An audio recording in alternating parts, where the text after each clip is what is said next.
comment aujourd'hui l'adoration du dimanche a affecté le monde entier? Oui, je vais vous expliquer. Est-ce que Dieu n'a-t-il pas averti ses enfants? Oui, à travers les prophètes. Oui. Dans le livre de Daniel chapitre 7, verset 25, il est écrit qu'il prononcera des paroles contre le Très-Haut. Il opprimera les saints et il espéra changer les temps et la loi. Et les lois seront entre ses mains pendant un temps des temps et la moitié du temps. Oui. Au moment où les Romains, ils ont pris le pouvoir et ils ont changé le jour de Dieu. Parce que nous devons savoir que Rome, c'est un système politique. Il faut comprendre ça. C'est un système politique, Rome païen, qui est devenu maintenant Rome papale.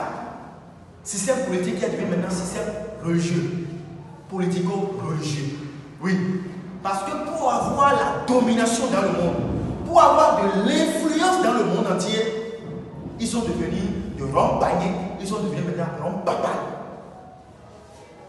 Alors que c'est un système politique. C'est les politiciens. Et leur source, c'est l'idolâtrie. Ils adorent le soleil. Oui. Ils adorent le soleil le dimanche. Maintenant, après avoir changé, ils ont espéré à changer le jour de Dieu. Qu'est-ce qu'ils ont fait? Premièrement, la Bible nous déclare que dans Daniel chapitre 7, verset 25, il prononcera des paroles contre le Très-Haut. Qui a fait ceci? Ou bien qui l'a prononcé? C'est le pape qui se dit qu'il est le vicaire ou qu'il est le représentant de Dieu sur la terre. Oui, il pardonne les péchés. Alors que la Bible est claire que nous avons un seul médiateur entre Dieu et les hommes, Jésus-Christ. Paul l'avait là, bien mentionné dans le livre de 1 Timothée, chapitre 2, verset 5. Et l'apôtre Jean aussi, 1 Jean chapitre 2, verset 1, que nous avons un seul avocat devant le Père qui plaide pour vous et moi, Jésus-Christ. Mais le pape dit que c'est lui qui pardonne les péchés. Et il se met à la place de Dieu. C'est une abomination. Il prononce comme ça des paroles contre le Très-Haut. C'est de l'arrogance. Oui. Et la phrase suivante dit, il opprimera les saints. Comment les saints ont été opprimés? Chers bien-aimés, comment les saints ont été opprimés? Depuis que la persécution a commencé, à partir de 303 par Dioclétien, une persécution de 10 jours. De 10 jours, qui est égal à 10 ans. Oui, avec les capítulos prophétiques. Dans Ézéchiel chapitre 4, verset 6, un jour est égal à 1 an. Et après cet empereur, l'empereur Constantin a pris le trône. En changeant maintenant le jour du repos de Dieu, du samedi au dimanche, ils ont persécuté les enfants de Dieu. Oui. On les a torturés. On a forcé les gens d'adorer le dimanche. Je vais vous dire une chose. À l'époque, le football n'existait pas. Et qu'est-ce qui se faisait? Si on construit une grande stade, qu'est-ce qui se passait? L'empereur et ses concubines restent en haut. Et plusieurs personnes aussi. Maintenant, les chrétiens qu'on a attrapés, qu'ils ont refusé de ne pas adorer Dieu le dimanche, parce que c'est un autre Dieu ici, le Dieu soleil. C'est pourquoi l'anglais appelle toujours Sunday, le jour du soleil. Ceux-là qui ont refusé, les chrétiens qui avaient la foi dans la parole de Dieu et qui disent non, nous devons obéir à Dieu plutôt qu'aux hommes, dans Actes chapitre 5, verset 29. Ceux-là qu'ils ont attrapés, d'autres ont fui pour aller dans les hommes reculés dans les montagnes pour se réfugier. Ils ont essayé d'attraper aussi bon nombre de personnes. Et qu'est-ce qu'ils faisaient? L'empereur reste en haut. Maintenant, les chrétiens qu'ils ont attrapés, on les met au milieu du stade. Maintenant, les lions qui sont affamés, les lions qui ont faim, on les fait sortir maintenant. Qu'est-ce qu'ils font? Pour manger les enfants de Dieu. Bien-aimés, lorsque vous écoutez ces histoires, c'est des pleurs. Les gens, nos frères et sœurs ont connu le martyre à cause de la vérité de Dieu, à cause de la foi en Jésus-Christ.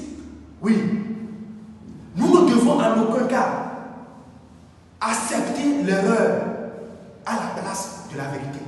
Non, même si cela va te coûter la mort, accepte. Si c'est pour mourir pour la cause de Dieu, pour la cause en Christ, accepte. Oui, ceux-là, ils ont subi la martyre à cause de la vérité de Dieu. À cause que ils ont su que l'ennemi est en train de travailler jusqu'à ce qu'ils ont changé le jour du repos de Dieu.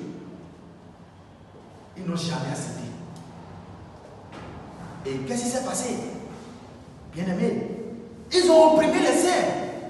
Et la suite du verset du dernier chapitre, 7 verset 5, il est écrit aussi que ils vont espérer à changer les temps et la loi. Comment les temps ont été changés? Je vais expliquer. La Bible dit, la Bible déclare plutôt, dans Genèse chapitre 1, verset 5, il y eut un soir, il y eut un soir, il y eut un soir, il y eut un matin. Vous savez, si le soleil se couche, là, nous sommes déjà dans une autre journée. C'est comme ça dans la Bible, oui. On voit la nuit avant le jour. C'est comme ça. Parce que le jour est composé de 24 heures. La nuit, 12 heures. La journée, 12 heures. Maintenant, lorsque l'empereur Constantin, il a changé le jour du repos du samedi au dimanche. Et ils ont forcé les gens à adorer le dimanche. Qu'est-ce qu'ils ont fait automatiquement? Ils ont changé le calendrier. Vous allez voir, le calendrier que nous utilisons, c'est le calendrier grégorien. C'est clair. Maintenant, qu'est-ce qui s'est passé? Qu'est-ce qui s'est passé? Le calendrier grégorien nous dit que le premier jour de la semaine, que c'est le lundi. Et lorsque tu comptes du lundi au 7e jour, ça va tomber sur le dimanche. Alors que c'est faux. La Bible déclare que le dimanche est le premier jour de la semaine et le 7e jour est tombé sur le samedi. Vous voyez? Donc, si on voit la nuit avant le jour, donc la nuit est composée de 12 heures, la journée aussi est composée de 12 heures. Maintenant, après avoir institué une autre calendrier ou bien une autre principe ou précepte dans le système, les Romains ont dit qu'à 0 heure, le jour vient déjà. À 0 heure, c'est fini. Le jour est là. Ok. Si c'est à 0 heure, de 0 heure à 6 heures, ça fait les 12 heures, c'est faux. Ça veut dire que c'est faux. C'est faux déjà. Donc, chers bien-aimés, et pour terminer, et c'est dit aussi qu'ils vont espérer à changer le temps et la loi. Et comment la loi a été changée? Le 4e commandement qui parle du jour du repos de Dieu. Du samedi, ils ont appelé ça. À quel jour? Au dimanche, ils vont espérer. Parce que c'est espérer, c'est-à-dire qu'il y aura toujours les enfants de Dieu qui vont toujours adorer Dieu le samedi par la foi en Christ.